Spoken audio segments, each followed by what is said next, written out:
ஒரு காட்டில் ஆடு ஒன்று வசித்து வந்தது.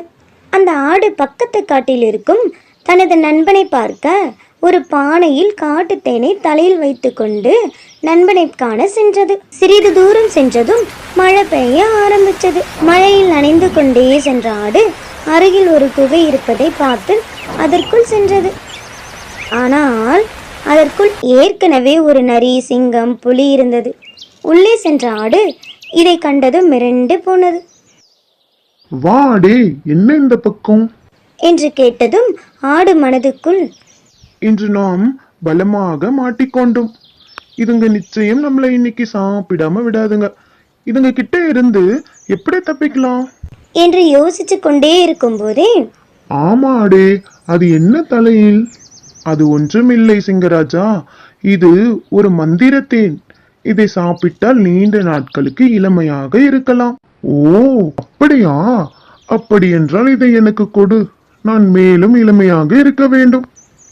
ஆனால் சிங்கராஜா, இதை நீங்க சாப்பிட வேண்டும் என்றால் 2 காரியங்களை நீங்க செய்ய வேண்டும். அப்படின்னா என்னன்னு சொல்லு, நான் இப்பவே செய்யறேன்.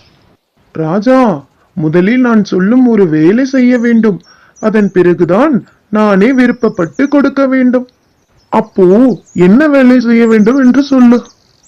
ராஜா, நான் புறப்படும் போது 2 பானை மந்திரத்தினை கொண்டு வந்தேன். ஒரு காளை மாடு என்னிடம் இருந்து பிடுங்கி கொண்டது. அது எனக்கு மீண்டும் வேண்டும். அதை திரும்ப வாங்கிக்கிட்டு வாங்க சிங்கராஜா.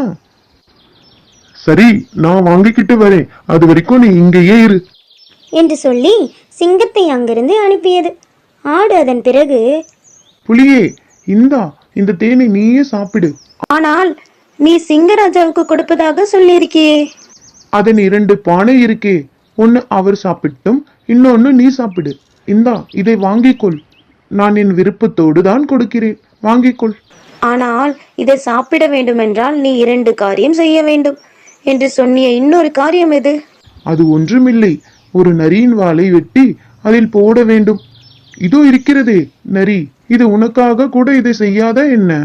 ஆடு இப்படி சொன்னதும் நரி பயந்து அங்கிருந்து நைசாக ஓட ஆரம்பித்தது.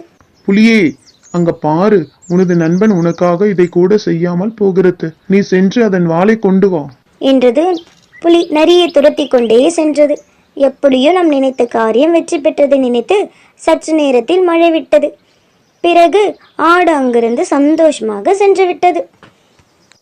எப்போதுமே யாருக்கும் பயப்படாம துணிஞ்சு செயல்பட்டால் வெற்றியே நிச்சயம் கிடைக்கும்.